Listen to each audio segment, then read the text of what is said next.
Good evening and welcome to the Board of Appeals. This hearing tonight is on the application of 936 Brush Hill Road, Comprehensive Land Holdings LLC, but I believe it's 936 Brush Hill Road LLC, to build a 20-unit apartment complex under the auspices of Massachusetts General Laws Chapter 40B at the location known as 936 Brush Hill Road. My name is Frank O'Brien, and I will be acting as the chair for this hearing. Joining me tonight are my fellow board members, Nicholas Gray and Jeffrey Mullen.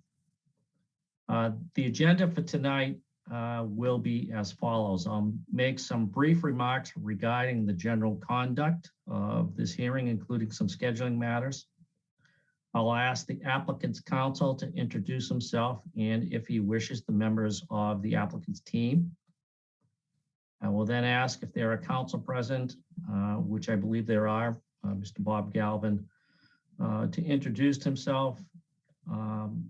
And I will ask if there are other interested parties represented by counsel who may be attending this meeting. I will also ask several other folks, the board's consultant, some of the board's peer reviewers, the town's planning director, to also briefly introduce themselves, since they will likely be appearing fairly regularly before the board during the course of this hearing. I will then invite the applicant to begin their presentation. And at that point, it may be convenient for us to discuss the logistics surrounding the scheduling of a site visit, which was preliminarily scheduled for Saturday, but which would not be in the best interest of anybody to be holding that site visit in the middle of a nor'easter. So we'll get to that a little later in the hearing. Relative to the conduct of the hearing, I'm indeed fortunate to be joined tonight by two experienced members of the board who are well-versed in zoning matters involving the town and who have participated in several 40B matters previously. For those of you who may have observed prior hearings, it is my intention to run this hearing similarly to the recently concluded hearing regarding a project on Blue Hill Avenue. We'll seek to be efficient, but not at the expense of affording all interested parties an appropriate amount of time. And we will strive to make sure that everybody has had their say.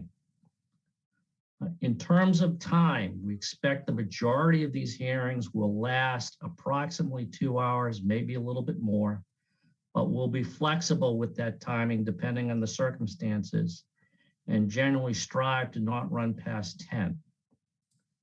As you may know, there are several pending 40B applications that we're going through right now, and we're going to run things on basically what is a 3-week cycle, with Wednesdays essentially being 40B night in Milton.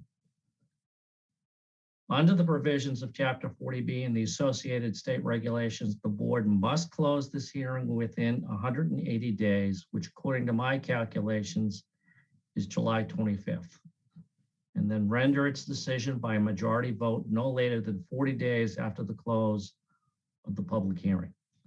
And we will endeavor to do just that. Also relative to schedule and keeping in the 3-week time frame for these hearings, the next hearing for this application will be held or scheduled to be held on February 16th. For the sake of decorum and efficiency, even though we're operating in a Zoom environment, and my experience has been that it takes a little bit for people to get used to operating again in a Zoom environment, notwithstanding the fact that we've been doing so for far too long. I would ask that all questions be funneled through the chair at the appropriate time for members of the public in particular. We'll provide an opportunity for questions to be asked. Would ask that you be brief and to the point. You'll be asked to raise your hand via Zoom or otherwise to indicate your desire to speak. We will get you in to the appropriate place on Zoom. You'll be recognized to speak. I'll ask you to begin by introducing yourself with your name and your address. During the course of the meeting, if you are not speaking, and this is for all participants, I'd ask that you mute your microphone so as to minimize disruption. And if you are speaking, I would request as a courtesy that you activate your camera, but there is no requirement to do so, particularly for members of the public. Finally, I know that emotions can run high sometimes at these types of hearings, but I would ask people to remind themselves that this is a public meeting. And while it is perfectly acceptable to be a strong advocate of your position, please remember to be courteous in doing so. So with that, kind of laying out some of the basic parameters, some of the logistics, I would invite and ask the members of the board if they'd like to make any opening remarks. Mr. Gray. No, I think you adequately summed up the opening statement. I'm fine to leave it right there. Thank you very much. No further comments. Thank you, Mr. Mullen, Mr. Gray. At this point, I'd like to invite Mr. Schomer, the applicant's counsel, to introduce himself and if he desires the members of his team. Thank you very much, Chairman O'Brien. Good evening to you. Good evening to you, Mr. Mullen. Nice to see you again, Mr. Gray. Look forward to presenting this project to all three of you. I'm the, as you said, Chairman O'Brien, the applicant's counsel. My office is in Wakefield, Massachusetts, 401 Edgewater Place. I'm representing tonight my clients, Joseph and Jacob Tamposi, as well as their father, Stephen Tamposi. They're represented tonight by Joseph Tamposi. He's on as a panelist, and I believe Jake is on as well. The other members of our team who will be presenting tonight are Tim Loringer and Jillian Tomaselli from Embark Architecture. They're the architects of record for this project. We have Paul Matos of Allen and Major Associates, civil engineers of record. We are also represented tonight by Blair Hines of Verdant Landscape Architecture, landscape architect of record for this project, as well as Dan Dumay of MDM Transportation. There are traffic and safety consultants. At this point, Mr. O'Brien, would you prefer that I pause or would you like us to go straight into our presentation? If you would just mind pausing for just a moment. I believe that there are some other abutters and interested parties who are also represented by counsel. I see Attorney Robert Galvin. So I'd like to give Attorney Galvin an opportunity to introduce himself. Good evening, Chairman O'Brien and members of the board. Attorney Robert Galvin. I represent the Brush Hill Neighborhood Association, which is an association that consists of about 29 families in that greater Brush Hill neighborhood area. Thank you, Attorney Galvin, and I look forward to your participation in this hearing. Thank you. I'm unaware of any other people attorneys who are representing any other clients. If there are, we'd ask that you identify yourself at the appropriate time. But at this particular point, I'm unaware of any, as I've said.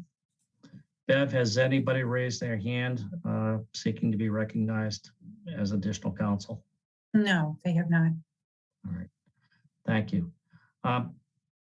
At this point in time, I think I'd like to move into the applicant's presentation, and perhaps, Mr. Schomer, at this point in time, it would be convenient just for scheduling purposes to just briefly discuss rescheduling the site visit for 936 Brush Hill Road.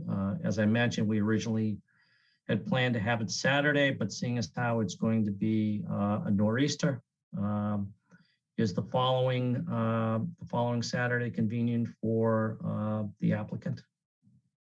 Yes, it is, and we look forward to it.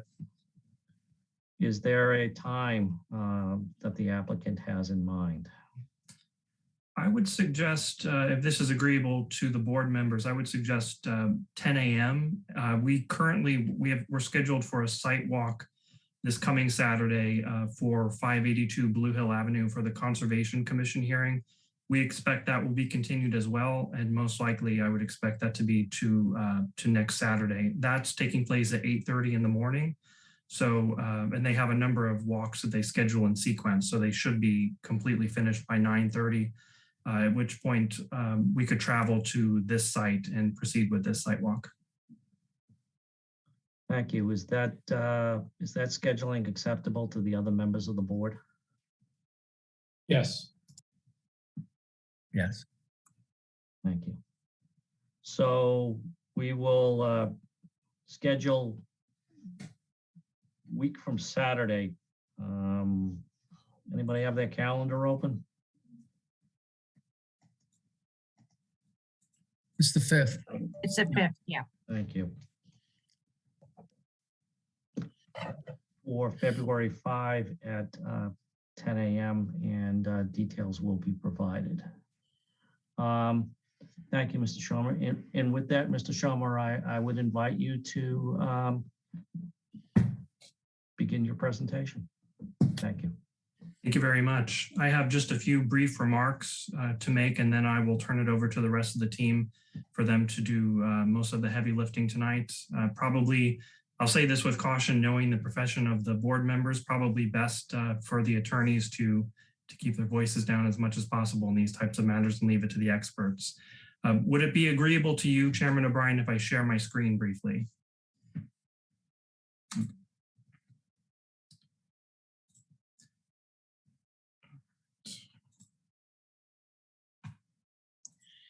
Can everyone see this screen? This is the map of the site. This is a Google Maps image. So this pin, as you see here, sort of towards the center of the screen, this is the site that we're proposing to build this development on at 936 Brush Hill Road. To back out and give a little bit more context here, this is in Southwest Milton. This is the town center over here. To the right side of this image, Milton High School here, and we have Canton Avenue coming down towards the site, as well as Mass Route 138, also known as Blue Hill Avenue. If we pan back over towards the site and zoom in slightly, you can see that the majority of the neighborhood consists of the Curry College campus, and this property backs up to Curry College on two sides, to the rear and to this side of the property here. As you can see here, this sort of line that I'm tracing with my cursor, this is the approximate city limits of the city of Boston. So as the crow flies, our site is approximately 1,000 feet from Boston. And if we pan over to this side of the map here, you can see that there are a number of amenities over in this direction, including a filling station, a supermarket, the ever important Dunkin' Donuts, and perhaps most importantly, the Reedville MBTA commuter line station, which is approximately 1.5 mile distance away from this site by walking or by bicycling. So this site does have a fair amount of commutability in terms of public transport by walking or by bicycling. And we would expect there to be some interest in these apartments from perhaps faculty of the Curry College campus as well. So this is the neighborhood that we're looking to build this project in. As you can see here, there's a number of amenities. If we back out again here, there's obviously the Blue Hills Reservation in this direction here, which is probably a short drive or bicycle from the property for recreational areas, as well as a number of parks in the vicinity in Boston and in Milton. So it's a great location for development, we feel. And the property itself, if I could switch over to the next tab to zoom in, this is the town's GIS database, and this is the property here. The site is approximately 1 acre. It's 40,000 square feet and change. You can see the presence of Curry College is very well felt in this area here. The property itself is currently developed with one single family home at the extreme rear of the property. And most of the property is undeveloped. It's a large, expansive front yard. on the hill of this site, it goes up to the house in the rear of the site. So I'll stop sharing that. And so briefly to outline the proposal that we're going to be discussing tonight, the project that we're proposing is 20 residential apartments in two what's called stacked flat style buildings. And for anyone who's following along with the Canton Avenue, 648 Canton Avenue project, these are similar style to some of those units that we're proposing there. The front building that we're proposing, which faces Brush Hill Avenue, is a 2-story building about 27.5 feet tall. The rear building is 2 residential stories above a single parking level. The total height of that is approximately 38 feet. And just for a bit of context, in this zoning district, the allowed zoning height is 2.5 stories and 35 feet. So the front building fully complies with that, and the rear building requires a small amount of zoning relief to permit that building. As we'll see as we go through the project plans, between the 2 buildings is additional parking in the middle of the site. And the front building is set back approximately 23 feet from Brush Hill Avenue. The required zoning setback is 30 feet. So there is some amount of zoning relief that we're requesting there. The left side setback to the nearest residential neighbor is fully respected, as is the rear setback of 30 feet. And as I mentioned before, the rear abutter to this property is Curry College. The right side setback, which is also to Curry College, we're requesting a small amount of zoning relief there as well for an 11.5-foot setback where 15 feet is required. And all these details are outlined in the request for waivers that we filed with the original application. There are a total of 35 proposed parking spaces, which is a ratio of 1.75 spaces per unit. And we would request a small amount of zoning relief there as well, because the zoning bylaw would require 2 spaces per unit, which we feel the ratio that we're proposing here is adequate for the site, given its proximity to public transport, as well as typical for this sort of development under Chapter 40B. So with that, board members, I won't steal the thunder from my team members. And if I may, I'd like to introduce Joseph Tamposi to make a few brief remarks of his own regarding the project and his family's development business. Thank you. Thank you, Jesse. Good evening, and thank you to the board and everyone in attendance tonight. As Jesse said, my name is Joe Tamposi, and I'm here on behalf of Comprehensive Land Holdings, as well as 936 Brush Hill Road, LLC. We really appreciate the opportunity to come before you tonight and present the project. We are so excited about this design and the efforts that our team has put in to make sure that this project is thoughtful and blending affordable multifamily housing into the neighborhood context, which includes both single-family homes as well as the larger institutional and residential buildings at Curry College that Jesse mentioned. Just for a little bit of background on this project, this was originally granted site eligibility from Mass Housing almost a year ago in February of 2021. Following that process, which received comments from the town departments as well as neighbors, we made some important changes to the site design prior to submitting this project for comprehensive permit in July of last year. Some of those important changes included regrading the site to reduce the appearance of massing in the front along Brush Hill Road, and we also eliminated a large section of retaining wall along Brush Hill Road. We provided for better fire access, we improved the parking layout, and we refined the landscape plan. Since July, when the comprehensive permit application was submitted to the ZBA, we've proactively made additional revisions to the site plans to further improve the project. We've redesigned the shared community space and patio in the rear and made it fully accessible. We've tweaked the landscape plans to provide improved screening and supported residential living. We've given additional thought to the architecture and design elements to ensure that the facade facing Brush Hill Road is both classic and blends into the surrounding context. We've re-reviewed all of the engineering and stormwater management to make sure that the design is robust and will ensure the proper handling and treatment of all stormwater runoff. In short, this is a project that our team has put a tremendous amount of time, effort, and energy to ensure that the affordable housing that's so important and desperately needed in Milton will get created in a carefully designed and well thought out manner. We're really excited for this project and the opportunities that it will bring for people to live in Milton who may not otherwise have the privilege to live in such a great town. We look forward to going through the process with the zoning board and all interested parties. And with that, I'll turn it over to our experts to present the project plans in detail.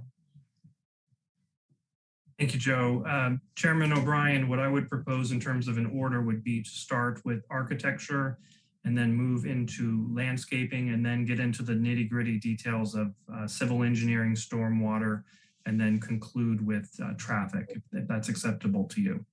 It's your presentation, Mr. Schomer, whatever you would like. Let me pause for a moment at this particular time and ask if any of the board members have any questions at this point. No questions. Seeing none, the floor is yours, Mr. Schomer. Thank you very much. I'll turn it over to Tim and Jillian from Embark Architecture, and thank you very much. Thank you, Jesse. Good evening, Chairman O'Brien, members of the board, members of the public. For the record, Tim Loranger and Mark here with me, as well as Jillian Tumaselli. Let me interrupt you for just 1 second. Yes. I'm feeling like a little bit like the head of the Communist Party. So if we could just say Mr. O'Brien and not Chairman, I happen to be running the hearing, but I'm one among equals. So if you wouldn't mind, I would appreciate it. Thank you for the courtesy, but sorry to Heavy interrupt. weighs the crown, sir. Yes, but thank you. Sorry about that. Go ahead. Presentation mode, no problem.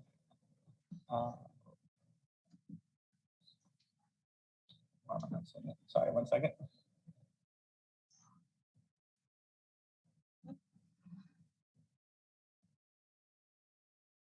Oh, I can't seem to be able to put this in the full screen. So can everyone see this though? So I'm just going to start here with a brief overview of the kind of a little bit of context. Now, Jesse already started with some of that and going through some of our general design goals and kind of how we approach this. And then I'll turn it over to Jillian to go into the floor plans with a little bit more detail, the site plan, a little bit more detail. So as Jesse noted, we're kind of 936 Brushhill Road, kind of surrounded by Curry College on several sides. And, I'm sorry to interrupt you again, but I'm not seeing anything on my screen. Let me see why that happened.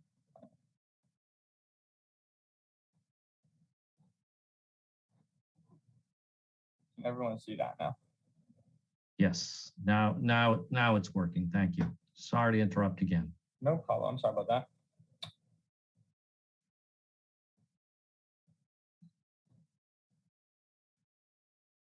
I can't seem to be able, it won't go in full screen mode, but I think this is kind of large enough everyone can see this.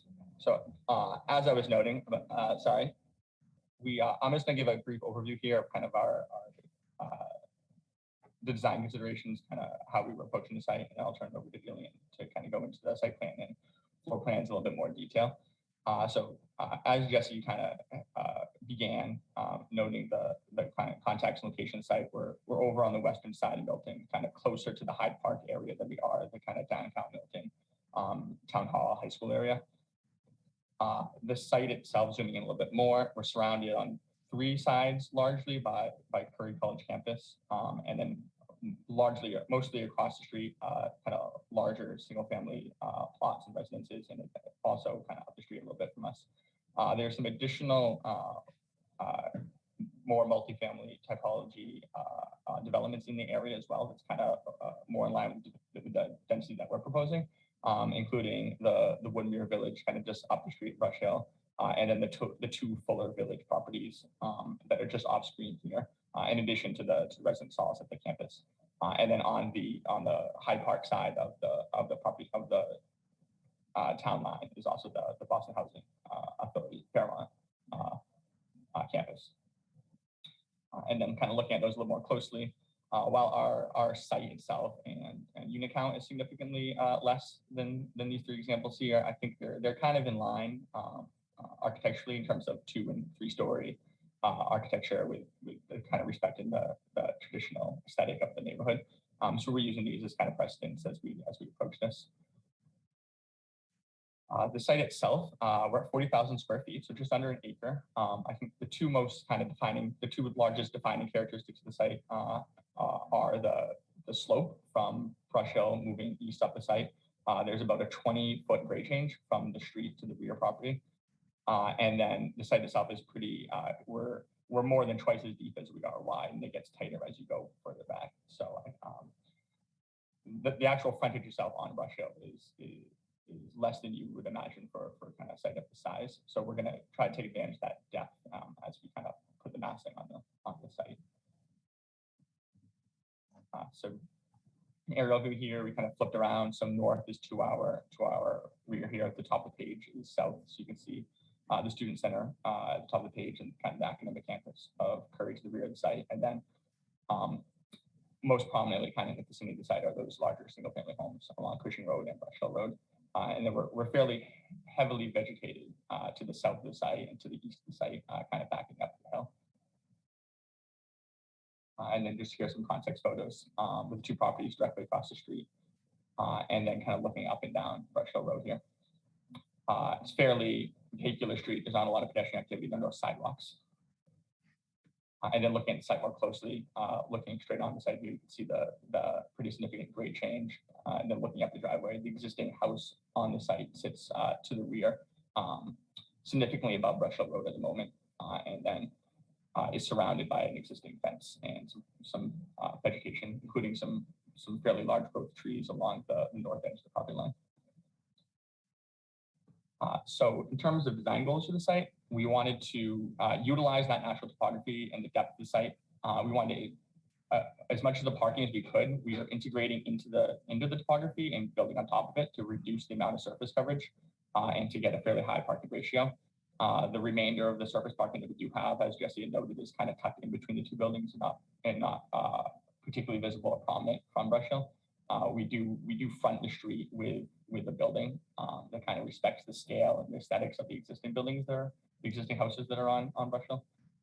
And then we also kind of shifted most of the massing toward the south property line where we're abutting that Curry College access road and public safety building, and not towards the neighbor that's to the north of the site. We also wanted to just maximize, kind of keeping everything in terms of the stacking the building on top of the parking allowed us to kind of keep as dense a footprint as we could and maximize what usable space there is on a slope site, especially just by utilizing some retaining walls and getting as much kind of patio space as we can for the residents. And then where possible, maintain as much or add additional vegetation buffer at the property lines. So now I'm going to turn it over to my colleague, Jillian Tomaselli, to kind of walk through the site plan here, as well as the floor plans in a little more detail. Jillian? So this is so here we have the site plan, and just to orient everybody, we've got Brush Hill Road running north to south on the left-hand side of the page. So north is up here. So our proposed site plan is 20 total units divided between two buildings, and it's a mix of unit types. We've got 1, 2, and 3 bedrooms across the site. At the very front of the site, we have, right on Brush Hill Road, we have the smaller building, which we've called Building A. And this one holds 8 units. And then behind that, directly in line with it, but farther back on the site, we have Building B, which holds the remaining 12 units. So this one is a little bit bigger. Building A is 2 stories tall. And then Building B is also 2 stories, but over a garage that is partially built into the slope of the site. So we're trying to take advantage of the very significant grade change of the site there. And then there is additional surface parking tucked between the 2 buildings. And then open space, open public space for these units out back behind Building B. So the site is accessed off of Brush Hill Road along the northern property line, which generally it's close to the existing curb cut. We have pushed it a little bit closer to that northern site. And as that northern sight line. And as Tim mentioned, this is partially because we're trying to keep both buildings closer to that south property line, which gives us the maximum distance from our closest neighbor, which would be 924 Brush Hill Road up top. In regards to the setbacks, like I said, we're pretty close to that southern property line next to the access drive to Curry College. So over there, we're minimum of about 13 feet at the front of the site, or 24 feet off the front property line, a minimum of 21 off of the northern site property line, and then about 43 from the back. And then you can see we've also called out the distance to our to the abutting properties. So the closest would be 924 Brush Hill, which is about 97 feet. And then across the street, we're about 124. And then we want to go to the next. So this is an aerial perspective of the site. So again, you can see we've got the slightly smaller building, building A, we've pulled relatively close to Brush Hill Road up front. And then we've tucked the parking in between. And then you can see building B directly behind building A. And you can see here where we have, you can see the three, it shows 3 stories on the front of that building facing the parking, but then around the other 3 sides, it's more or less 2 stories. So it's built in the site. So while the site comes up pretty significantly, we stay about 2 stories above it the whole way. And then before we get into the floor plans, we wanted to demonstrate that further. We have a site section here. So this site section is cut east to west. So Brush Hill Road is down at the lowest point at the left-hand side of the page. And you can see that the building A is only about 4 feet up from the grade of the road and is 2 stories. So the building A itself is about 27 feet tall to the top of the roof, which is about 31.6 from the grade of the road. So if you were standing on the road. And then you can see building B, on that front face, it's 3 stories. And then on the back face, because we're built into the ground, we're again about 27 feet. So overall, from the back to the front of the site, we've got about 20 feet of grade change here. So here's our first floor plan. This shows the first floor of building A, and then it also shows the garage level of building B. And you can tell the gray poche around the back of that building, that's all underground. So both of these buildings are designed as stacked flats, which essentially means they're more or less single level apartments built directly on top of each other, but everything has their own ground floor dedicated entrance. So you can see the small red arrows, those indicate each of the apartment entries. So this building has 8 2-bedroom apartments in it. More or less the same floor plan, stacked on top of each other. And then you can see the surface parking in the middle. We have, I want to say 13 spaces, 13 surface spaces in the middle. And then in the garage, we have the remaining 22. So like Jesse had mentioned, we have 35 total parking spaces for a parking ratio of 1.75. The access, like I mentioned on the site plan, is up at the north on Brush Hill Road at the top of the site. We come in, and we also have provided at the top of the site a turnaround for emergency vehicles and trash. The trash enclosure is also accessed over there. And then we have a transformer at the bottom left-hand corner of the site.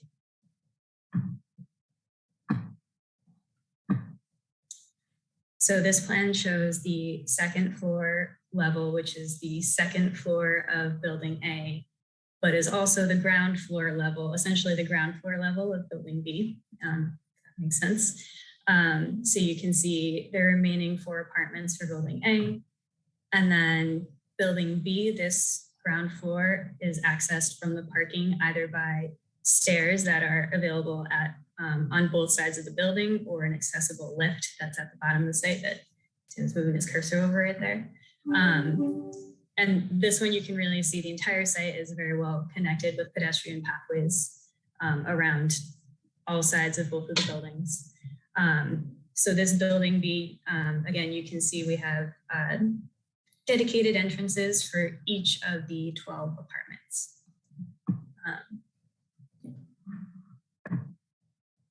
And then finally, we have the last level, which is the second floor level of building B. So the remaining 6 apartments there, and you can see the roof of building A. All of the condensers will be located on that roof, which is, we'll show in the sections is sort of sunken down. And then you can see the open space, the public space out back that's available for any of the residents. So here's a site section running north to south through building A, so the front building. You can see here the grade change side to side isn't all too much, but we do have retaining walls on both sides of the site so that we can maintain accessible pathways. So you can see, it's most extreme on the right-hand side where that starts to go up. You can also see our roof, the roof structure and how we'll have the condensers are tucked within the roof. It's sort of like a bathtub, for lack of a better term. So those will be hidden and within the height of about 27 feet. And then here we're cutting the same way north-south through building B. And here, since we're at the back of the site, you're seeing a much more extreme grade change. So again, we do have some retaining walls on either side of the building, but we've worked the grading to make those as minimal as we can while still providing access through the site. And then you can also see in the background one of the Curry College buildings, which is quite a bit bigger. So we're generally in line with the context around us and the size of the buildings around us.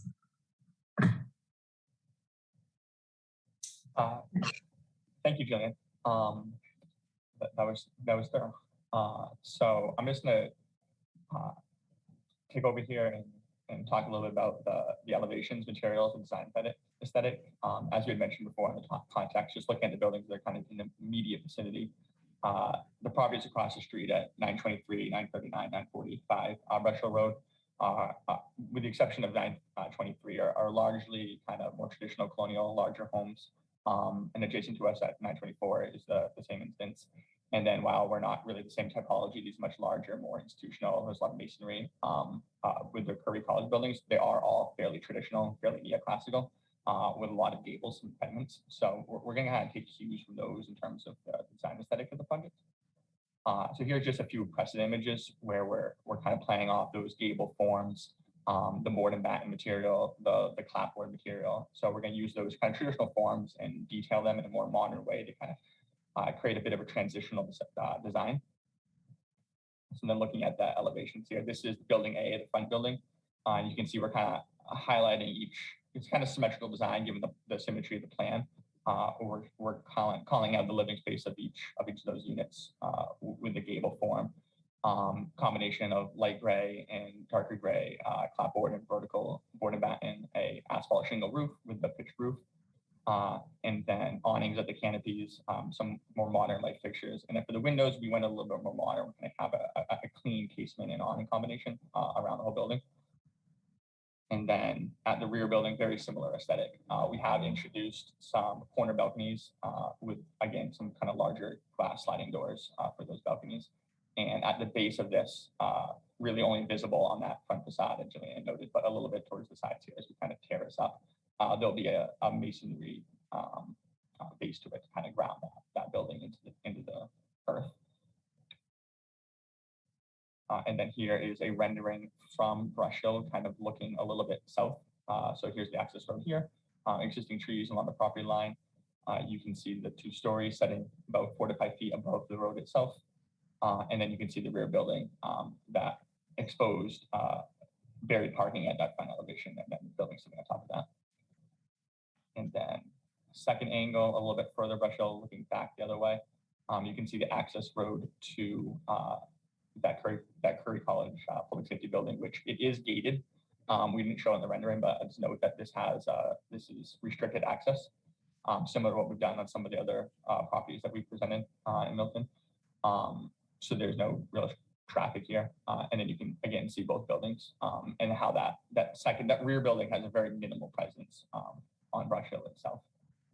And then I won't step on landscape or Blair Hines' toes in here, but we are proposing some new vegetation along Brush Hill to kind of buffer the buildings even more from the road.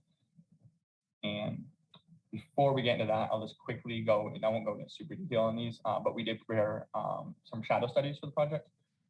So we have, at 3 times a year, we did the summer solstice on June 21st, we did the fall and spring equinox represented by March 21st, and then we did the winter solstice on December 21st. So what you're seeing here, again, the same orientation as the floor plans. So north is almost straight up on the page. Each hour of sunlight in the day is overlaid in each other. So that's what you're seeing in this gradient. So as the shadows get darker, it's just where there's more shadow during the day. So you can see just north of the building here. In the summer solstice is where you'll constantly have shadow. There is some deeper shadows extremely early in the morning and at dawn and dusk on the west and east sides of the building. And you can see this kind of orange line here represents the path of the sun throughout the day. So on the summer solstice, you get pretty far north of the east-west axis, but the shadows aren't deep enough to really affect any of the property across Brush Hill. And because of the altitude of the sun in the summer, we don't really approach our own property line to the north. Going to the March 21st equinox. Again, you're not the line here again representing the range of the sun throughout the day. You're only really getting even with the east-west axis. So there's much less shadow to the east and west. You're encroaching a little bit more to the north. And that rear building is just about getting the property line where we have that kind of large wooded area to the rear of the property, but again, not really having any impact on the neighborhood to the north. And then this is the winter solstice on December 21st, because the sun itself has a very narrow arc along the horizon. There's really no east. There's really not much shadow penetration east or west. You have much deeper shadows to the north, but because we shifted the massing down to the south edge of the property line, we're still not encroaching upon the property itself. You can see here the extent of the shadows here along the north. And then with that, I can turn it over to Blair Hines with Verdant Landscape Architecture. Blair, if you're on, do you want me to keep my screen up? Wait. Yes, could you please advance the plan?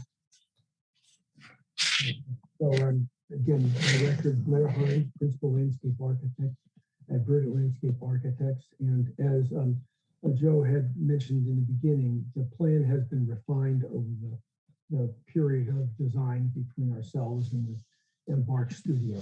The 3 primary concerns that the landscape plan addresses is one, the presence of development along Brush Hill Road, providing and supporting the residential living for the residents of the proposed development. And then lastly, plantings to minimize and help to provide some screening for the abutter to the north. So in terms of the streetscape, we're proposing to put in some large shade trees along Brush Hill Avenue, which again will pick up on, I think, the overall character of Brush Hill Road, which has some very large shade trees along its extent. At the corners, at the entry, we're providing some proposed kind of ornamental evergreen trees with a very strong characteristic there. And then continuing into the site, we're providing shade trees along the entry drive and along and kind of at the 4 corners of the parking area. So again, just repeating, the main focus on the streetscape is to provide shade trees, accent trees, and then some foundation shrubs along that front building.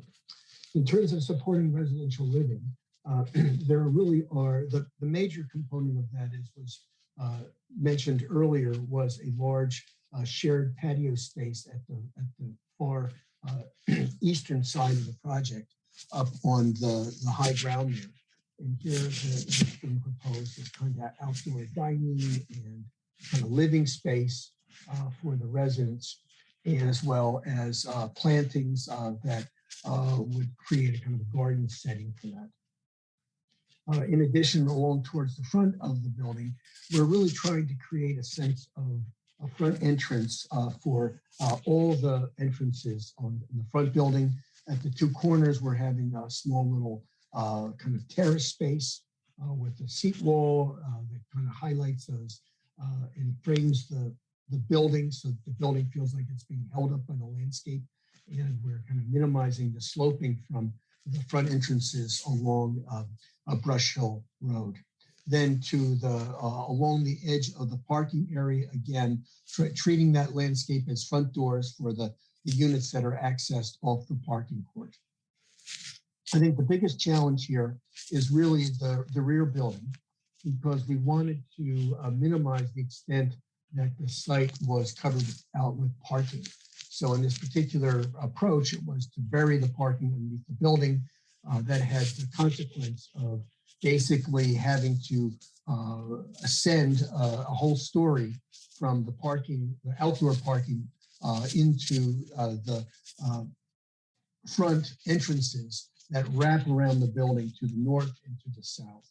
So again, repeating that there are two pedestrian stairways that go at the northwest and southwest corners of the building, as well as an elevator that provides for accessibility for the development. In terms of minimizing the impact of this development on the abutters, fortunately, the existing condition along the south and to the east is a woodland of fairly mature evergreen and deciduous plantings. So we think that in this situation, the development will be, largely screened from the Curry College properties that are to the east and to the south. As Tim had mentioned, the buildings are being pushed close to the south property line in order to provide more separation from this development to the abutter to the north. We're also proposing to save a group of very large white pine trees, which are midway on that second building. Can you point that out, Tim, folks? They're over there, that darker green in there. They're probably about 50 feet tall or so. So again, we think that it's very important to save them because they'll create a really important scale element so the building doesn't feel like it's looming over the property to the north.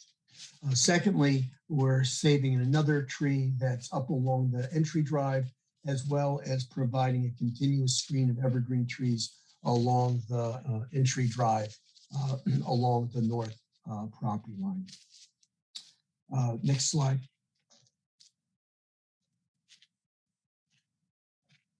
So I'm going to go very quickly. These slides are just illustrating the proposed trees that we're looking at. Sugar maples along the streetscape on Brush Hill Road, plane trees or sycamore trees for the trees that are within the parking court, as well as pin oaks along the entry drive coming up into the parking space. Next one.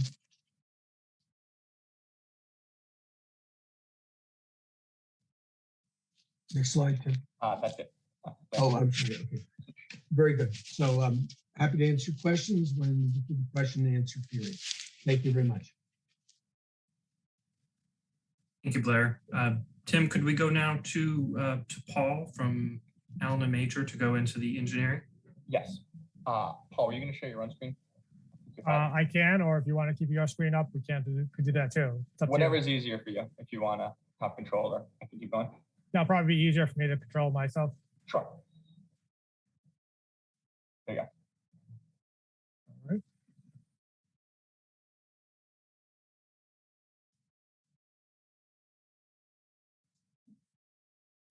Good evening, Paul Mattels with Allen and Major Associates. On the screen I have shown is the grading and drainage drawing. What we did was we tried to maintain the existing grades along Brush Hill Road, and we had the existing driveway access, which is 24 feet wide, come off the existing Brush Hill Road, and we maintain a 2% leveling area for 50 feet off the road. And then we went to steepen the slope here at 5% up to the high point, which is right around the entrance to the exterior parking lot. So in doing that, we were able to grade the site and create a level platform for these buildings. After the, the plan illustrates 13 parking spaces and 22 within the garage. Retaining walls will be constructed around the perimeter of the site to maintain existing grades along the exterior of the property. For stormwater, what we did some test bits out here, and based on those test bits, we had clean, coarse, sandy soils here. So therefore, the drainage system has been designed with infiltration. What we did is we collected the roof runoff from both buildings A and B and connected right into the infiltration system, which is direct and clean roof runoff. We do have two proposed catch basins, one up here at the upper section, which is going to be a water quality structure. And we also have a catch basin at the entrance, which is also another water quality structure, meeting 80% TSS removal on the drainage system. So we do have two proposed subsurface drainage systems. System one consists of 26 3.5 foot high retained concrete chambers. That's designed for infiltration, and we're going to provide 3 emergency overflow pipes for storms greater than the 100-year event. And then we do have a smaller subsurface infiltration system consisting of 8 2-foot high retained concrete chambers designed to infiltrate up to the 100-year storm event.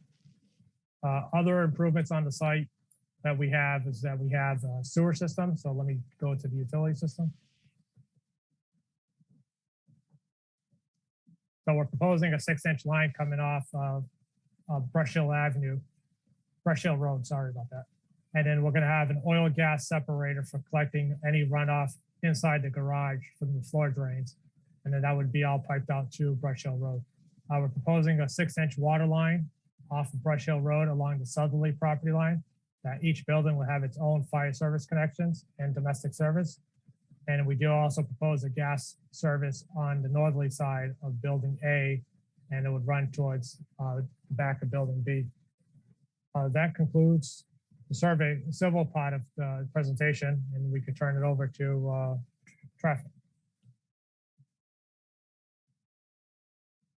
Thank you, Paul.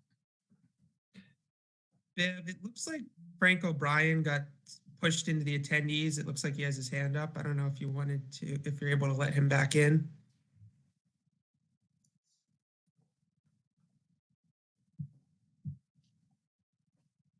Thank you. I don't know how the heck that happened. I was taking notes. I didn't notice. Back now. Oh, there you are, Frank. Hi, this is Dan Dumais with MDM Transportation Consultants. Hold on one second, Dan. I'm just wanted to apologize, folks. It seemed like the moment I demoted myself from chairman, I got kicked off of the call. I will catch up, but I basically have been off the call since the shadow study presentation. So I'm not going to belabor the point, so I will go back and look at the recording, but apologize for that. Somehow there was some sort of technical glitch with my internet. So, Dan, go ahead. Yeah. Good evening. This is Dan Dumais with MDM Transportation Consultants. With your permission, I'll share my screen here, Mr. O'Brien. Please. So everybody see up here, we should have the site location, study location. So again, the site is located here. So we went out and did traffic counts pre-COVID at the locations of Bradley Road to the north, Dana Avenue, which cuts into Hyde Park, Boston. And then we counted the driveway into Curry College to the south. kind of the main gateways in and out of the area. We looked at these intersections also for safety aspects in terms of number of crashes based on local police data. We identified that none of them are high crash locations per the state records, and none of them are above average crash rate locations either. With some context of the data out on Brush Hill Road itself. So it's a pretty low volume roadway itself, about 1,800 vehicles per day. Peak hour volumes around 200 vehicles, two-way flow. Predominant flow, slightly higher southbound in the morning, slightly higher northbound in the evening. Regulatory posted speed limit out there, 30 miles an hour. We collected data that indicates the average speed that vehicles are traveling, 31 and 33. Those are highly consistent. A little higher 85th percentile speeds. We use that data to identify the sightline requirements for the site. So we looked at stopping site distance with somebody approaching the new proposed site driveway, and the requirements for the regulatory speed and the 85th percentile speeds are here. And you can see 400 and 500 feet respectively for the two locations. So we satisfy the safety criteria for the stopping site distance based on the regulatory and the higher 85th percentile speeds. We also looked at the intersection site distance. This is a vehicle between 8 and 14.5 feet back exiting the driveway onto Brush Hill Road itself. The minimum requirement that we need for safety is based on the 85th percentile stopping site distance to make sure somebody can safely stop if a vehicle did pull out into Brush Hill Road. So we do satisfy that. And we also satisfy the ideal site distance for the regulatory speed out there. So if a vehicle was to exit the site driveway to the north or the south and pull in front of another vehicle, that vehicle wouldn't have to slow down by more than 10% of their speed. So it's really it's an operations type of factor, but we also satisfy that criteria. The project itself is 20 units. We looked at these as low-rise units, two-story units, multifamily, and again, they produce about half a trip per unit during the one peak hour in the morning and the one peak hour in the afternoon. The additional trips leaving, going to work would just leave a different hour.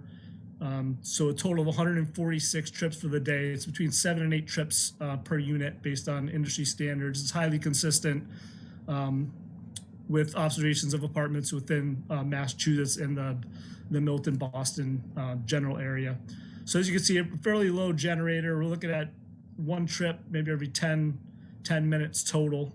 Majority of the trips exiting in the morning, 7 trips, a couple coming back in, and then 7 entering and 4 exiting in the afternoon. So it's a really highly manageable project in terms of a trip generation perspective. What we did is we looked at journey to work statistics. Where are these people going to go and where are they going to go to work? So you can, the graph on the left is the morning and the graph on the right is the afternoon. But in general, we're projecting about 65% of the traffic to and from the north, split evenly between Bradley Road going over to 138 and Brush Hill Road going further to the north, 138 into Boston. And then we're projecting about 35% of the trips to Brush Hill Road to the south, again, going down towards some of the shopping areas into Milton, then across over to Dunkin' Donuts and some of the shopping plazas over there. So it's really manageable trips. When you split them all up, we're basically 4 peak hour trips. So it's about one trip. It's more than every 10 minutes per trip. So you won't really notice it on Brush Hill Road itself in terms of an average motorist. It'll be within the day-to-day fluctuations of the roadway. And the same at the afternoon. Majority of the trips again coming back. Bradley Road, Brush Hill from the north, about 8 trips, and about 3 trips from the south.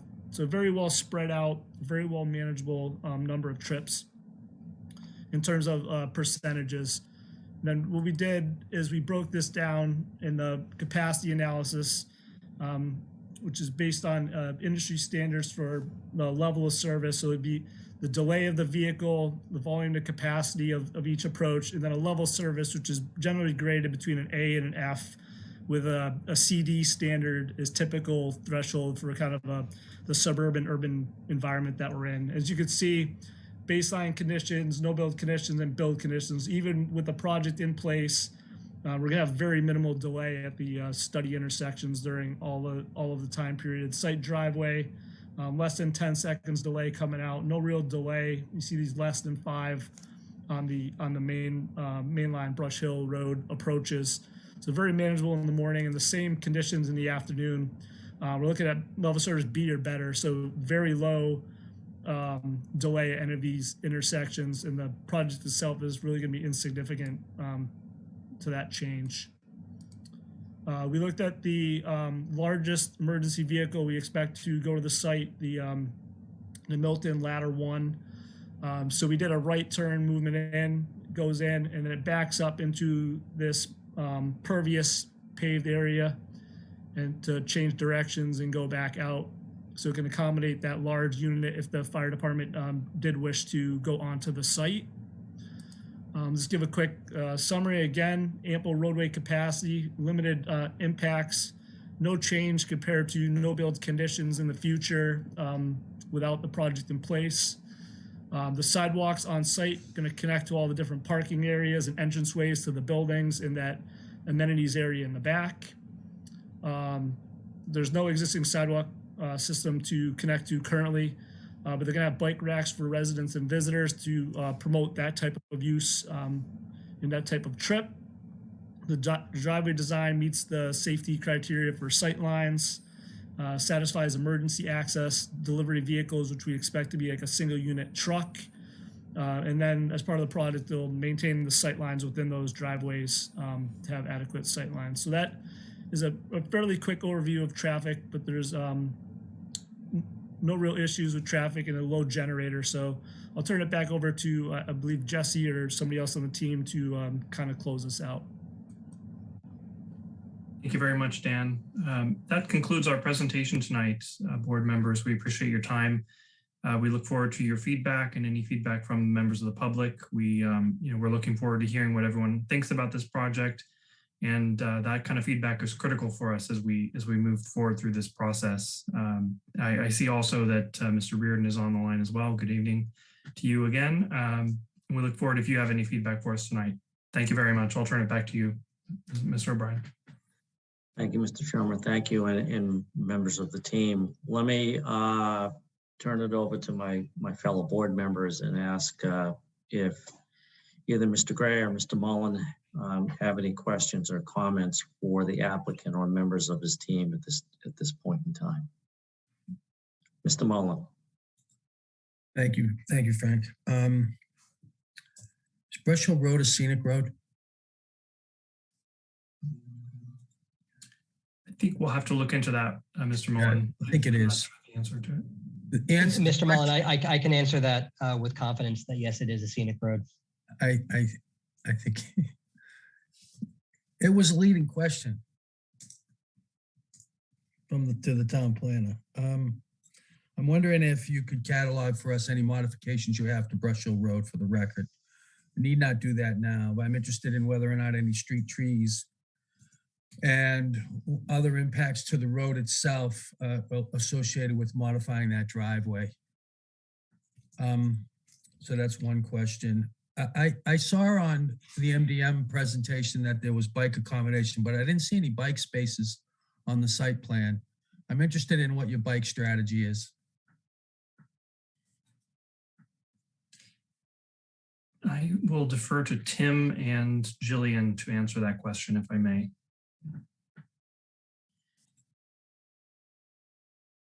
Did we lose Tim? Sorry, I was adjusting my leg. Yeah, we're going to look at trying to accommodate bike parking within the parking garage if we can, so it's sheltered. And then we can also make some accommodations for ground mounted racks, kind of closer to the unit entries for kind of more convenient access. Okay, so here's the issue with that for me, is with the top of the hearing, we were told that this is close proximity to the commuter rail station and that there's going to be some viable mode split where we can take advantage from a transportation perspective, but you didn't accommodate any bikes in the base design. It shouldn't be an afterthought at this point. You guys have been through this enough. You know we're going to ask. You know the town is interested in this. So I'm disappointed. that bikes weren't thought about in the first instance. They're going to have to be here, especially with proximity to a college campus. So maybe we could do better there. On the mode share credit, is there a mode share credit here? We anticipating any traffic being diverted, any walking, any bikes going over to Reedville? We didn't take any credit for it in the analysis. Do you think anyone will do it? We can look up what percentage of the existing area uses different modes and get back to you on that. It's going to be low. I mean, aspirationally, it'd be great because it's not a bad walk. It's a long walk for Milton people. You got to go, you know, as the crow flies, it's not bad, but it's a pleasant enough walk, but it's long, I think, too long to reasonably plan for. I understand that it's close, and I know the town planner would love it for people from Milton to take better advantage of the commuter rail, but I think that might be a challenge. In any event, I know the numbers are low, but you know, we ought to be doing all we can to encourage non-motorized vehicles. I think everybody shares that goal. Are there sidewalks planned for Brush Hill Road in front of the premises? I believe the answer to that is no. Paul, can you go into that? No, there is no sidewalks proposed along Brush Hill Road. All the Okay. sidewalks are interior. Yeah, okay. Can you talk about what you've done for energy efficiency in this project, LEED certification, solar, anything with respect to making this a more sustainable development? Throw that one to Tim again. Tim? Hi, yes, thank you, Jesse. So we're not going for a LEED certification, but there are many aspects of this building that would be beneficial if we were trying to go for LEED points.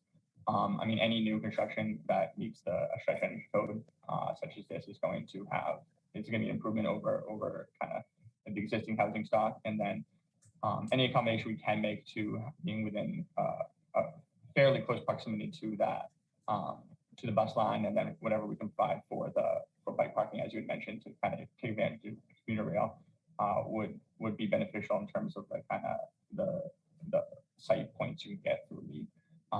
We're not looking at any active kind of features such as photovoltaics or anything, but the rating of the mechanical equipment would have to be fairly high and fairly efficient as well. Is there a chance to do solar here? We can. I mean, it's a fairly. I'm not. We have to look at with the kind of older growth vegetation and those kind of larger wooded trees to the south of the site. I'm not sure if we'd have a lot of sun falling on our shadows on our where we have the roof currently, because we kind of pushed everything to the south of the site. I'm not sure how efficient that would be, but we have those south-facing roofs, so we can take a look at it. I don't think we want to.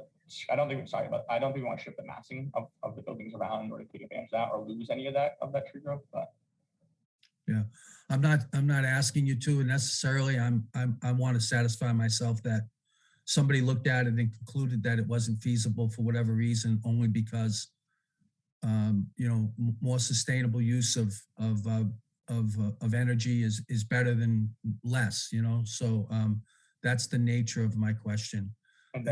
Of one more question, and are there any steps being taken with Curry College to limit the use of this premises by students at the campus? I don't believe we've explored that, Mr. Mullen. I can go to Joe to discuss if he's had any conversations with the college, but to my knowledge, we've not gotten into that. So if you have particular thoughts on that, Mr. Mullen, we'd be open to your suggestions. I think it's part of the narrative. You know, if this is about adding affordable units to the town, I'm wondering how many of the affordable units are going to be devoted to students at the college. Sure, we haven't had any formal conversations about that yet. You know, we certainly wouldn't want to discriminate against any potential, you know, renters in this project. So, whether they're students or faculty or, come from elsewhere, we haven't made any sort of, set asides for anything in that respect. Okay, no further questions, Mr. O'Brien. Thank you, Mr. Mullen. Mr. Gray? Thank you, Mr. O'Brien. Thank you, ladies and gentlemen, for your presentation this evening. Really only one question at this point. Just curious, because I couldn't find it on the plan. What's the difference in height between the two roofs, the roof of building A and the roof of building B, above sea level, right? I'm not above the grade, but relative to each other. It appears that building B is higher in elevation than building A, and I'm trying to get at the difference in the roof line. Yeah, true elevation. It's about 10 feet from one roof to the other. All right. I would second Mr. Mullen's comments on the bicycle provision.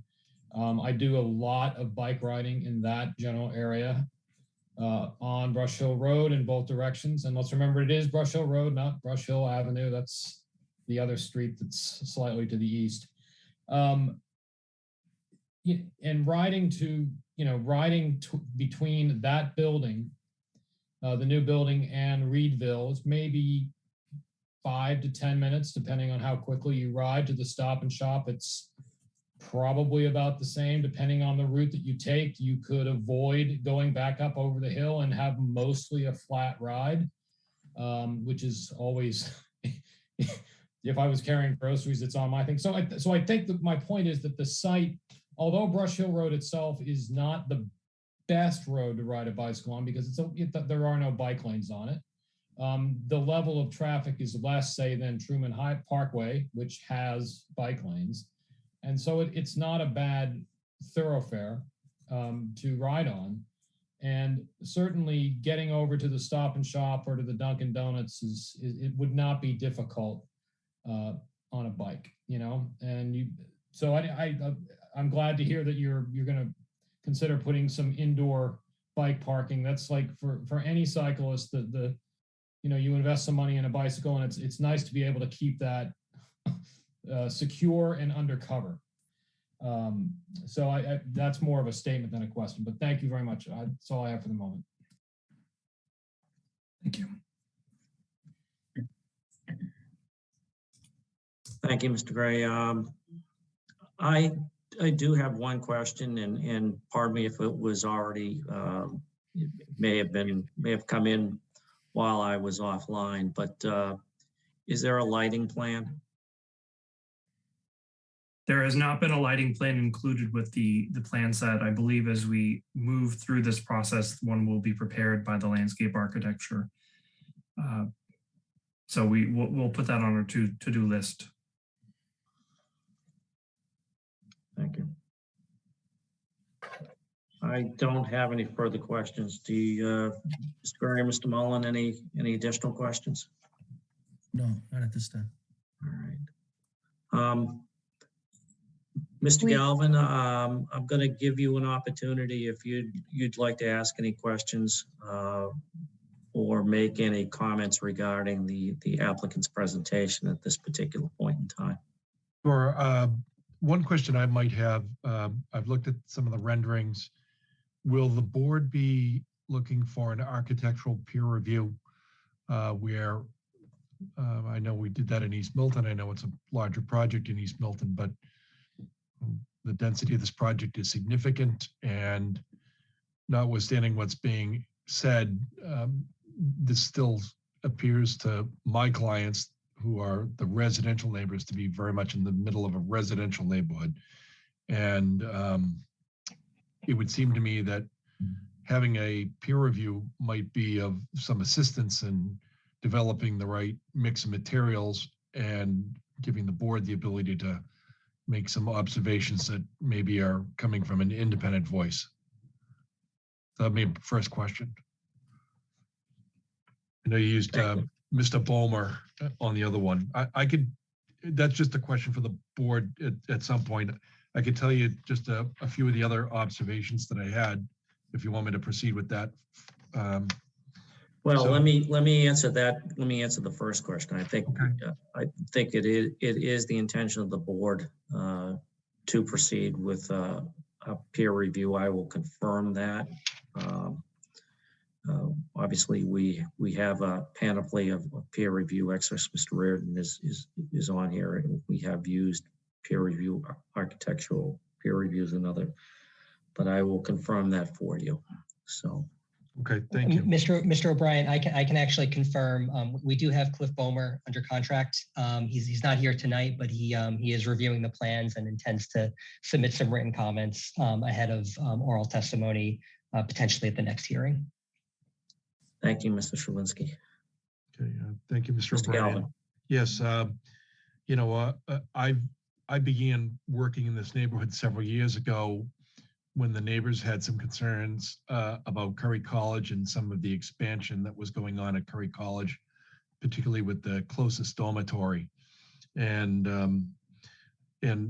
since that time, I've been involved in another project on the opposite side of the street where a fairly large residential parcel was being proposed for division into multiple lots, and have become quite familiar with the area, including the whole length of Brush Hill Road in this particular portion of it.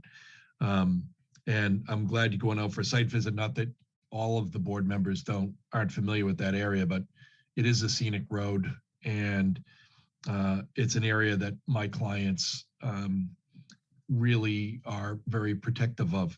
And when we saw the initial plans, I included in my letter tonight to Ms. Sutton the letter that I initially wrote to the selectmen.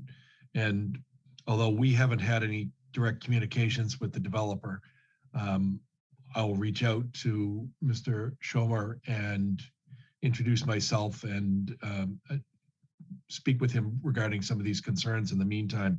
But it does look like there are some of the things that we raised as concerns that have, at least they've made a good faith effort to try and address. There are no sidewalks on the street. My clients would all tell you that it's a tough walk, not because it's physically a tough walk, although there is an elevation change there.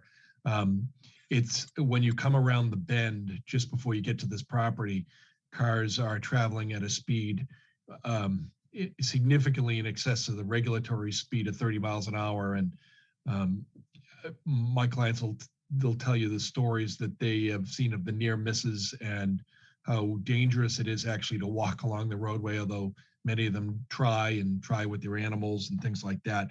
Biking is worse because of the elevated speed. We probably wouldn't agree that this is an area that people are likely to walk from to the public transportation. And if there are no bicycle facilities, no one will ever do it.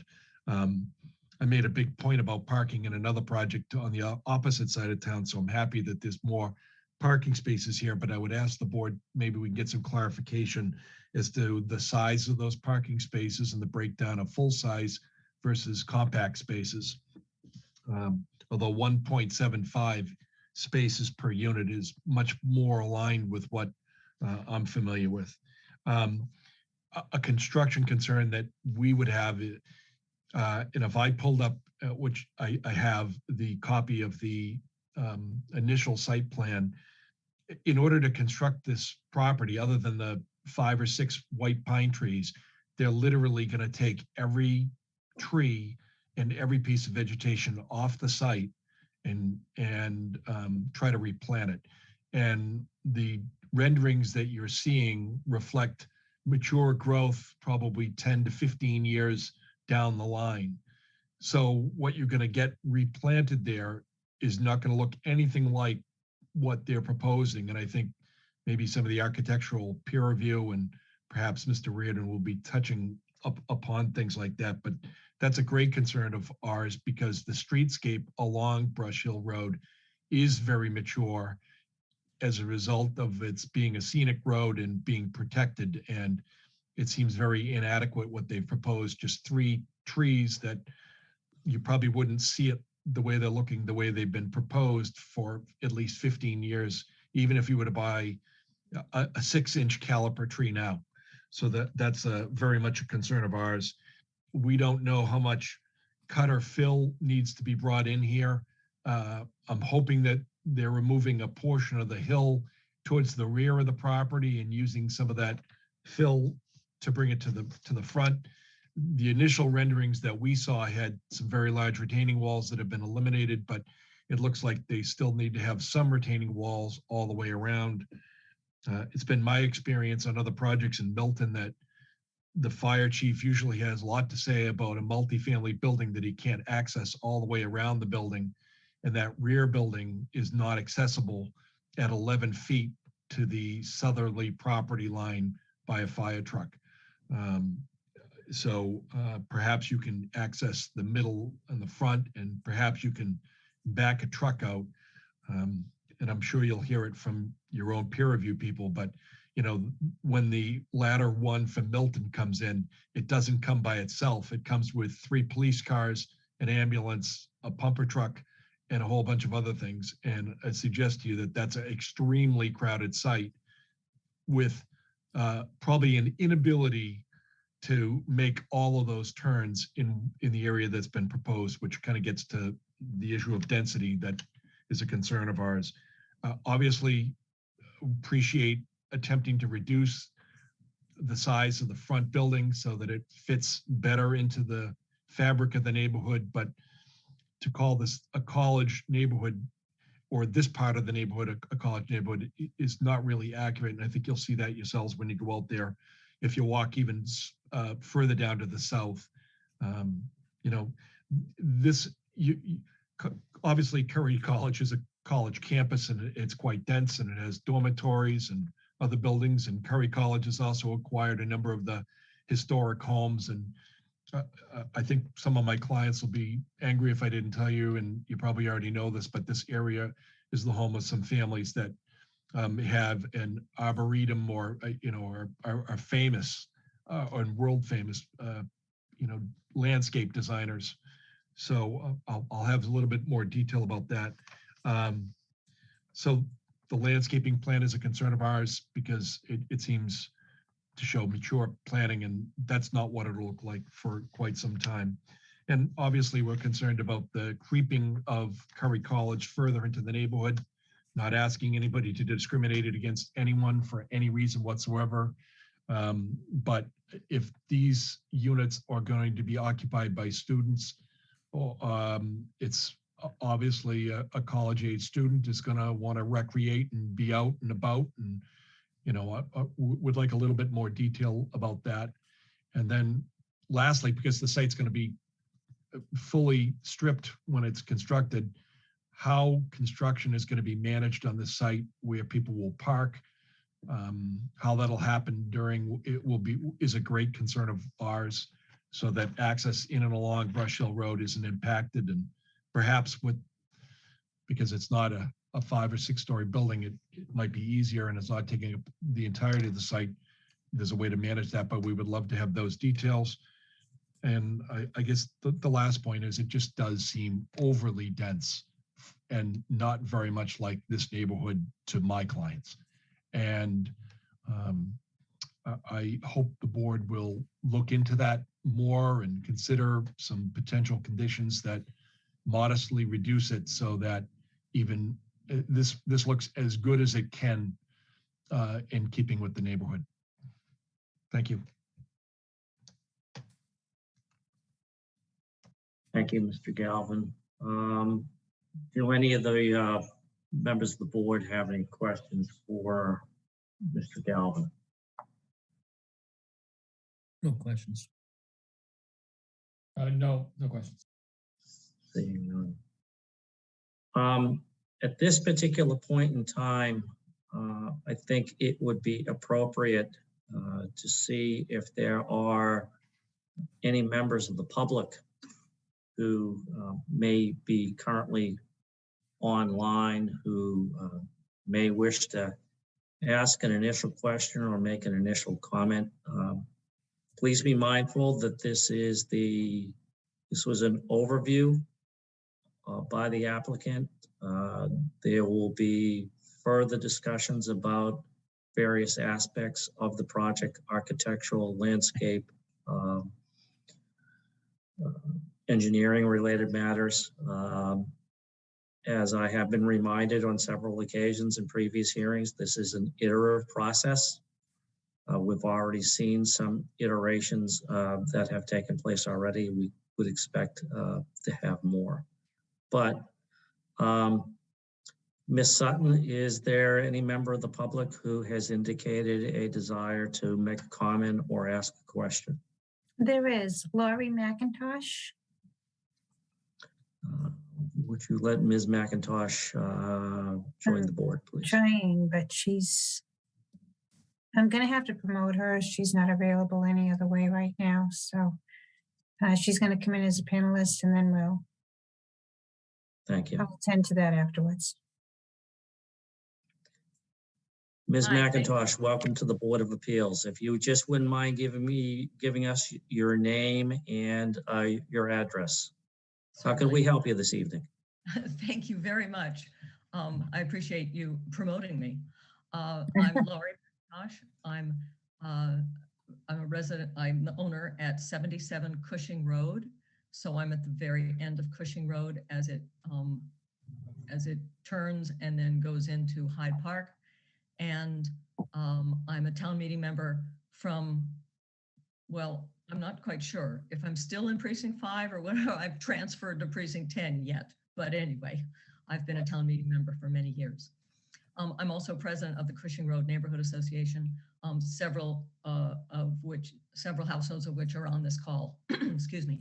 And I had some remarks created here, but I am going to net it out to one great concern, and that is that Cushing Road has been completely ignored during this entire presentation.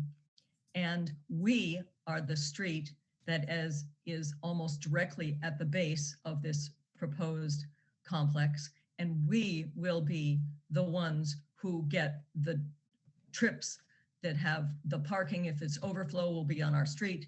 We are going to be most impacted besides the immediate abutters of any residents as a result of this proposal. So we have many, many concerns, and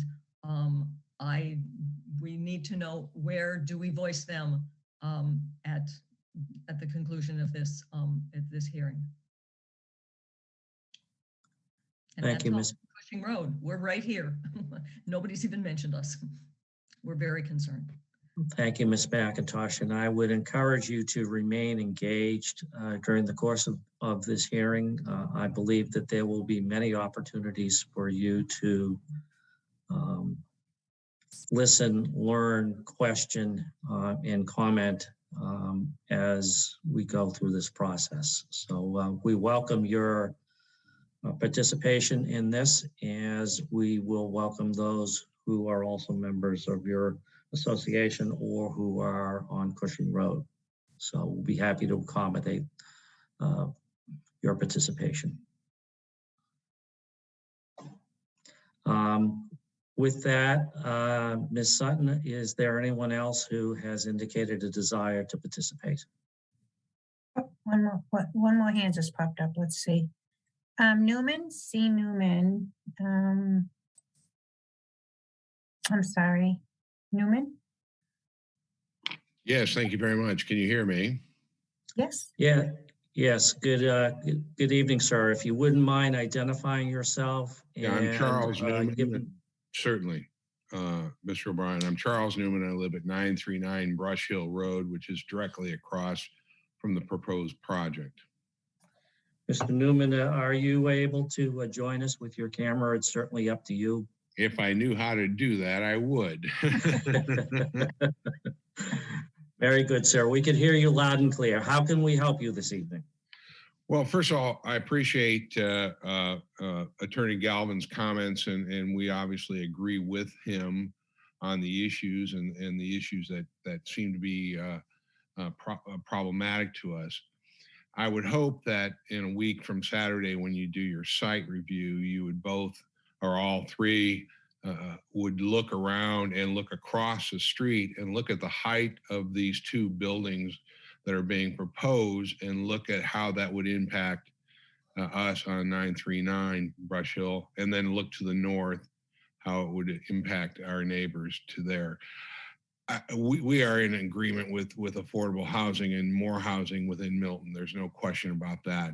But the density of this project is just of such concern to us that we just hope that during this process, every point will be considered, and you will certainly see that when you do your site visit a week from Saturday. Thank you, Mr. Newman. Are you finished with your remarks, sir? I am. Thank you. Thank you for your comments this evening. Ms. Sutton, is there anyone else? No, All right. you're not. All right. Thank you. At this point in time, I believe that we have reached the conclusion of our main business for the evening. I do believe, however, that this is the point in time where the board begins to hand out homework assignments.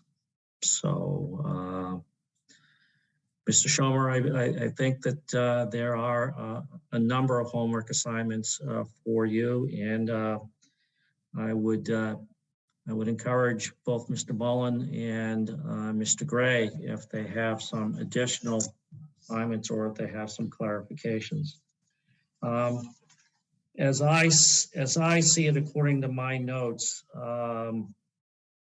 there are several.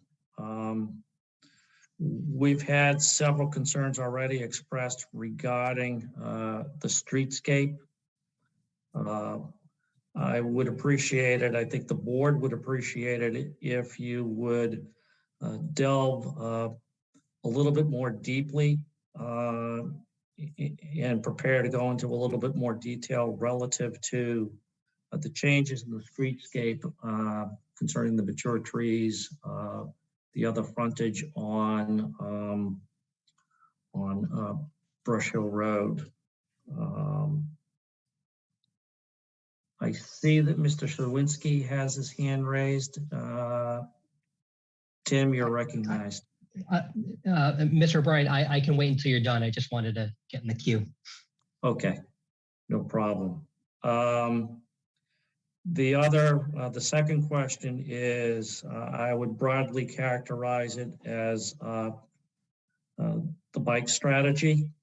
I would align myself with Mr. Mullen's concern regarding the apparent lack of a bike strategy at this point in time, and I would encourage you to beef up that part of your presentation and be prepared to address that issue in more detail in a coming hearing. I would also encourage you on the energy efficiency side of things to perhaps provide a more fulsome answer.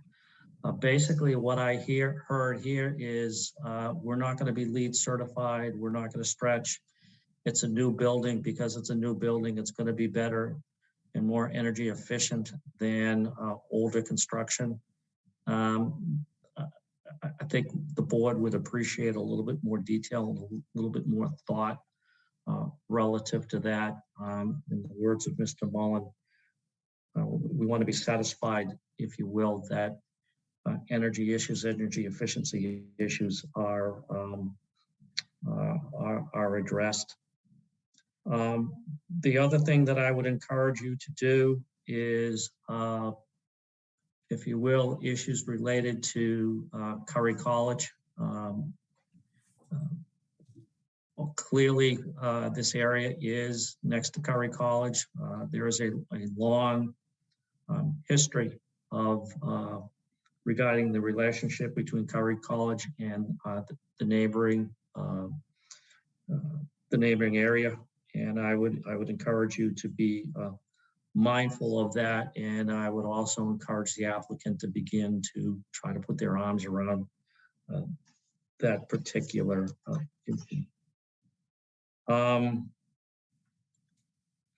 I would also finally on the traffic and parking side of things, I think that Mr. Galvin does raise a good question. I think at some point in time, we'd like to have some additional detail. And I know that based upon prior experience, that you'll be able to provide it regarding size of the parking area, parking spaces, technical details like that, as well as I know at some point in time, we'll also be going into fire access, emergency vehicle access in general in greater detail as we have in prior hearings. And then finally, I would encourage you to, in a future hearing, perhaps when we're dealing with some of the traffic issues in greater detail, that we do have a little bit more attention paid to some of the concerns raised by the folks on Cushing Avenue. There are a number of questions. We did focus this evening as a necessity on Brush Hill Road, but similarly, if we could spend some time looking at some of the impacts on Cushing Road, I'll leave that to details of that to you for now.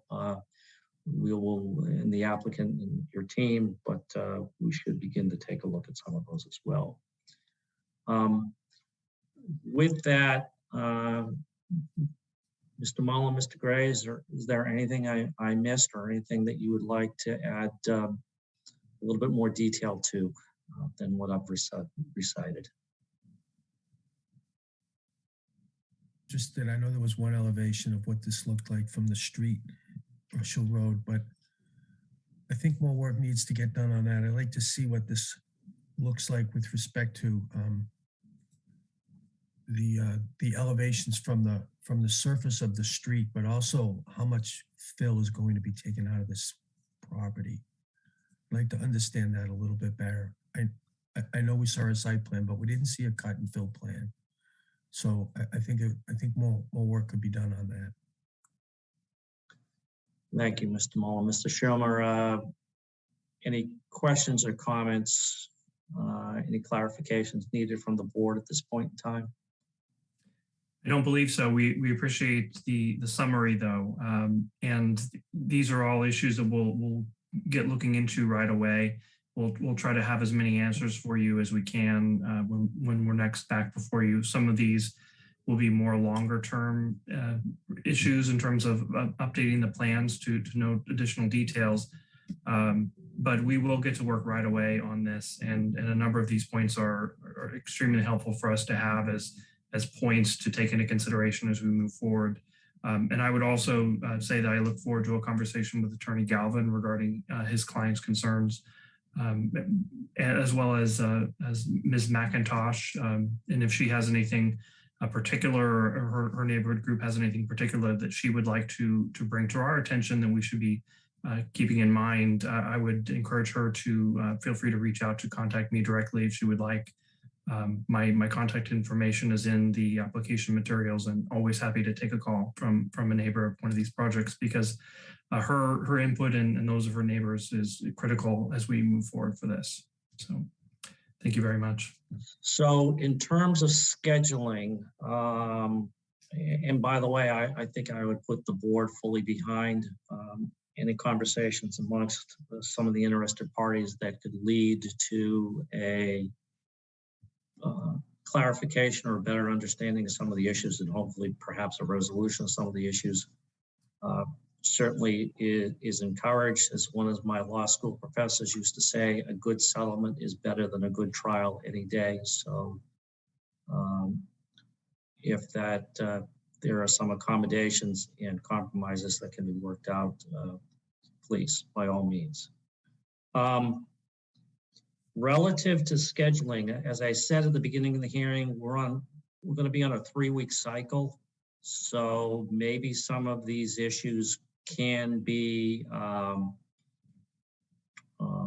dealt with during the course of the interregnum between this meeting and the next meeting on the 26th. Of course, we'll try to have a site visit a week from Saturday, the 5th, I believe, is the date. Hopefully that we can accommodate that as well. Mr. Shoma, what, do you have a preference at this particular point in time for a particular topic that you and your team would be comfortable with drilling down on in terms of planning for the next meeting? I do. I have a suggestion. What I would suggest is at the next hearing, we have the architects come back and really drill down into some of these details regarding the parking, the size of the parking, the details of the building, the streetscape, as well as the landscaping and how it will be perceived from Brush Hill Avenue. So that would be my suggestion as a starting point, and then perhaps that will build in a little bit of time as the peer reviewers have an opportunity to review some of the materials that we've submitted and prepare reports, and then we can get into the details of the engineering and traffic. All right. Is that acceptable to the members of the board? Yes. Okay, thank you. I see a couple of folks with their hands up. I'm going to go to Mr. Sawinski first and then Mr. Reardon. So Mr. Sawinski, the floor is yours, sir. Thank you, Mr. O'Brien. Yeah, there were just a couple things I wanted to bring up, kind of procedural, logistical, matters. One thing that I'll ask from a kind of scheduling and kind of expectations perspective, in terms of and Mr. Reardon can speak for himself. Mr. Bomer's not here, but I did speak with him this afternoon and kind of, gave him a little bit of a preview of what the schedule would look like. I anticipate that both of the peer reviewers will have written reports, ready within the next 2 weeks, which would kind of, put them in a position to be prepared to offer commentary, to the board, by the next hearing. So if it's the board's interest in sort of having an architecture discussion at the next hearing, would you be interested in sort of, hearing from the applicant in a more detailed fashion, and then also hearing from Mr. Bomer in the same session? Or are you looking to sort of have a kind of all peer review session kind of later on in the hearing? I think having an all architecture session would be most useful to me, but I don't feel strongly about that. Do any of my fellow board members have any opinion? I think it would help narrow the issues on the architectural part of it, which is going to be a large part of it. I think I can see where that would be useful, Mr. O'Brien. Great. All right, then that's the direction we'll go, and we'll have an architecture night. And so we'll make sure that Mr. Bomer's prepared, with both his written comments and be prepared to be available for testimony. And then similarly, my presumption, I don't want to look too far into the crystal ball, but the following session would probably start to touch on some of the civil engineering and stormwater issues, in which case we'll make sure Mr. Reardon is available, for his testimony. Typically, the way that we have approach these in previous hearings is for, kind of the order being, the applicant, the peer reviewers, and then the town kind of offers testimony. So I think, given that schedule, I want to make sure that town staff have an ample opportunity to review not just the application materials, which we've been reviewing, but also the peer review materials. And so what I would say is perhaps for town staff to be kind of outside of that kind of, topic-based schedule, just because, I just want to make sure that everyone has enough time to look at those. So, a future hearing, maybe have an opportunity for town staff to offer testimony. That would be my suggestion. The other thing that I wanted to just sort of make sure folks were aware of is, Mr. O'Brien, as you said, we're on a 3-week schedule. There are 2 other fresh 40B hearings that are going to be heard on the same schedule. The one thing that I want to we'll need to kind of put our heads together as a town is, one of those Wednesdays is going to land on school vacation week.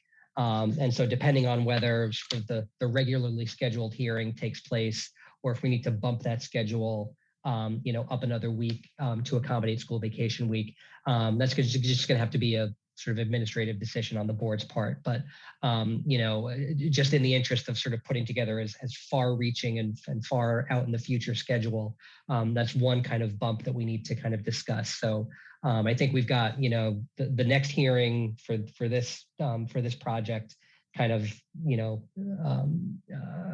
set in stone, as it were. We'll need to sort of just, you know, figure out the school vacation situation. And then I think we're off to the races on a 3-week schedule, and people can kind of count on that. The final thing I wanted to bring up, and I appreciate the amount of time that you're giving me here, is for everyone's kind of reference, a new thing that we are testing out and trying to implement for this hearing, and then the other 2 hearings at 16 Amer Road and 728 Randolph Ave, is anyone that's interested in reviewing any materials that are submitted to the board as a part of this hearing can go to the Board of Appeals website, and there's a menu on the left side. The top item says 40B. That'll take you to a series of folders. There's a 936 Brush Hill Road folder that'll have all of the materials, application materials, peer review materials, comment letters.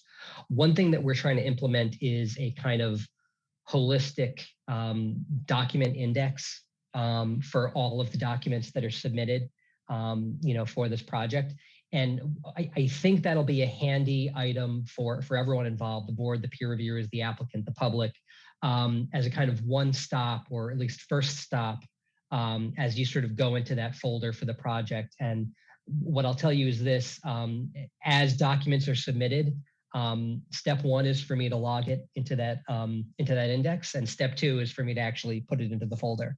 So that index is going to be updated in real time. So rather than sort of sifting through every folder to see what's new, you know, folks can go right to that index and kind of, you know, sort it. It's just going to be an Excel spreadsheet, you know, sort it by date, sort it by document type, sort it by title, you know, whatever.